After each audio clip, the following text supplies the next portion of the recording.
은혜는 의당 가볍게 시작해서 무거운 방향으로 나아가야 한다. 먼저 무겁고 나중에 가벼우면 사람들은 그 은혜를 잊는다. 위험은 의당 엄하게 시작해서 너그러운 방향으로 나아가야 된다. 먼저 너그럽고 나중에 엄하면 사람들은 그 혹독함을 원망한다.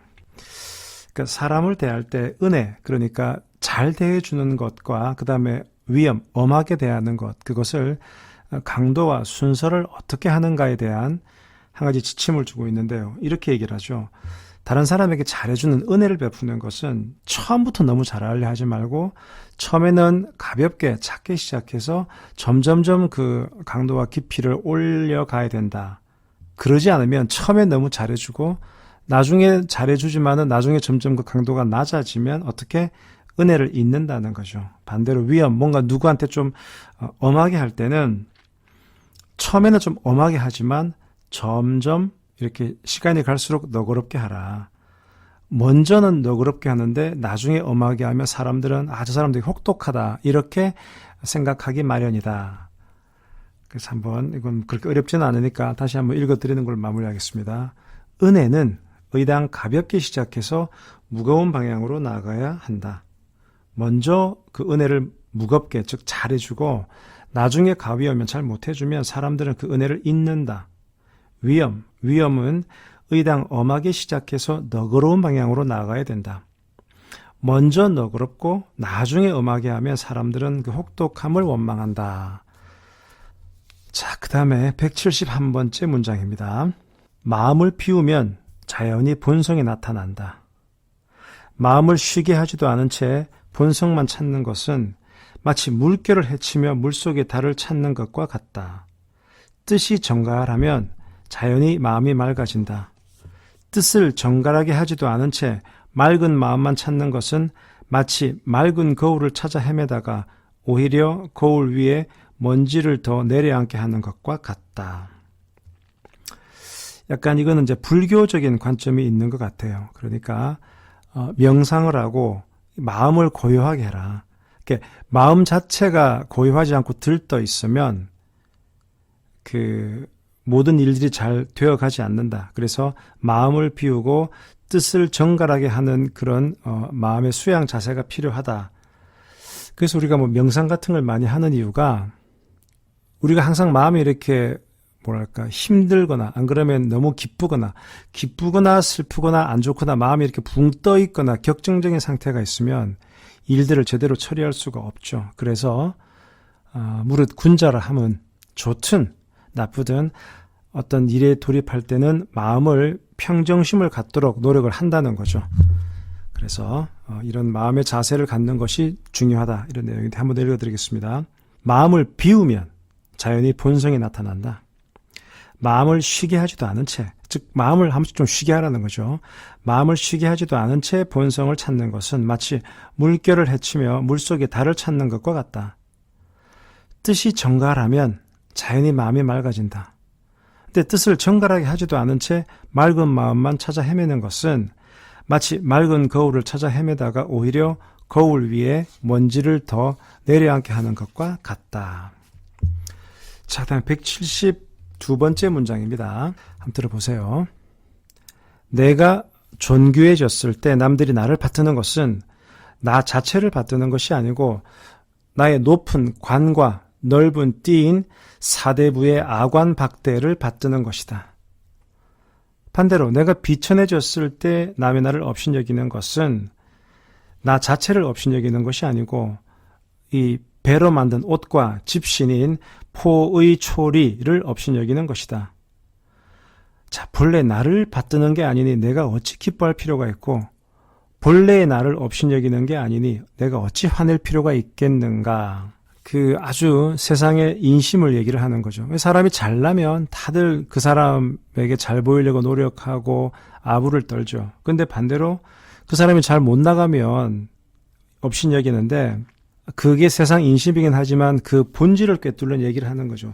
내가 잘 나갈 때 사람들이 나를 받드는 것은 나 자체를 받드는 것이 아니고 나의 어떤 직위, 그 다음에 내가 가지고 있는 것들, 이것을 이제 아관박대라고 표현을 하는데, 아관박대라고 하는 것은 그 높은 관과 넓은 띠를 얘기하는데요. 이게 뭔가 벼슬아치들의 그 장신구를 얘기하는 거죠.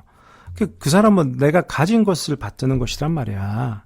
그러니 그 마치 나 자체를 존경하는 것처럼 내가 우쭐할 필요가 없다라는 것이고요.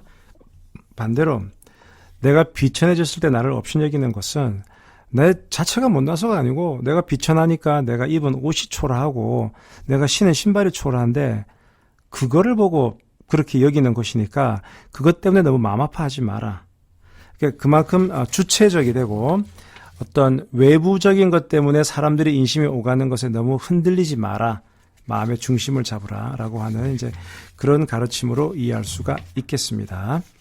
자, 그 다음에 쭉 넘어가서 182번째 문장 한번 볼게요. 옛사람의 말에 이르기를 산을 오를 때는 비탈길을 견디고 눈길을 걸을 때는 위태로운 다리를 견뎌야 한다고 했다. 이렇게 그 견딜다 한자 내자인데요. 인내할 때 내자. 이 견딜 내자에는 실로 깊은 의미가 담겨져 있다. 위태롭고 험한 세상 인심과 울퉁불퉁하며 구렁텅이로 이루어진 세상길을 이 견딜 내자의 의지에서 헤쳐나가지 않을 경우 어찌 가시던 불이나 구렁텅이에 빠지지 않을 수가 있겠는가. 우리가 인내할 때 참을 인자에 내자가 견딜 내자예요. 한자로. 그래서 이 견디다 인생을 살아내면서 이 견딘다는 것이 얼마나 중요한가를 지금 가르쳐주고 있는 겁니다. 그러니까 이런 인생을 살면서 처세하는 그 이치를 등산하고 그 산에 오르는 등산과 답설, 그러니까 답자가 밟을 답이거든요. 눈을 밟는 답설에 비유해서 설명을 하고 있습니다. 그래서 옛사람이 이렇게 말했다. 산에 오를 때는 말이지 분명히 이렇게 비탈길을 높게 올라가야 되는데 그 비탈길을 견뎌내야 되고 또 눈길을 걸을 때도 위태로운 다리를 견뎌내야 된다. 위태롭고 험한 세상 인심 그리고 울퉁불퉁하며 구렁텅이로 이루어진 세상길은 이 견딜 내자에 의지해야만 제대로 이겨낼 수가 있다. 제가 며칠 전에 그 후기 게시판에 그런 말을 썼었죠. 그 박완서 작가님께서 그 당신이 뭐 이렇게 올해 나이가 몇이다 그 얘기를 하시면서 뭐 70 몇 년을 살아냈다 이런 표현을 쓰시는데 그 살아냈다라는 표현이 되게 뭐랄까 가슴에 찡하게 와닿더라고요. 이렇게 그냥 아무 개념 없이 살아가는 게 아니고 하루하루를 또박또박 살아내는 거구나. 맞다. 인생이란 건 그렇게 살아내는 거지 그냥 아무 생각 없이 살아가는 건 아니구나. 그래서 왜 우리 예전에 택시 타면은 뭐 오늘도 무사히 뭐 이런 얘기 있잖아요.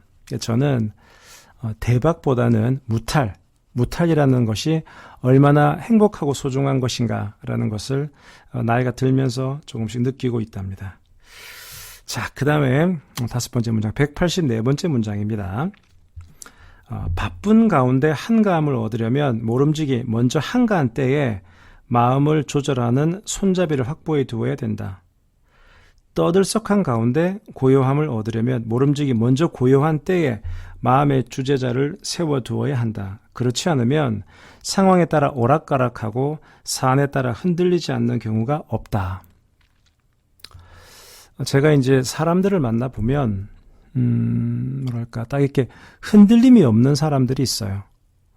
눈빛이든 행동이든 말이든 그 이제 제 식으로는 균형이 잡혀 있다, 밸런스가 잡혀 있다 이런 사람들이 있어요. 그런 사람들하고는 뭔가 같이 일을 해도 안정감이 있고 믿음이 가는데 이게 뭐 아주 아이디어는 좋은데 붕 떠 있는 사람이 있어요. 근데 사람은 항상 붕 떠 있을 수가 없지 않습니까?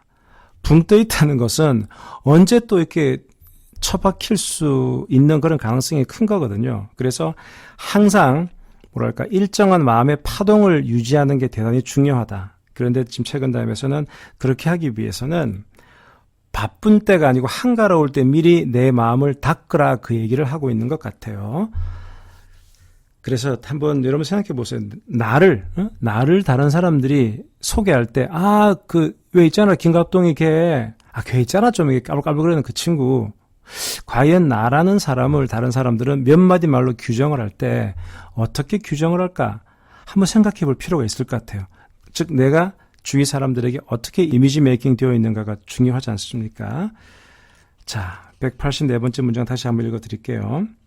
바쁜 가운데 한가함을 얻으려면 모름지기 먼저 한가한 때에 마음을 조절하는 손잡이를 확보해 두어야 된다.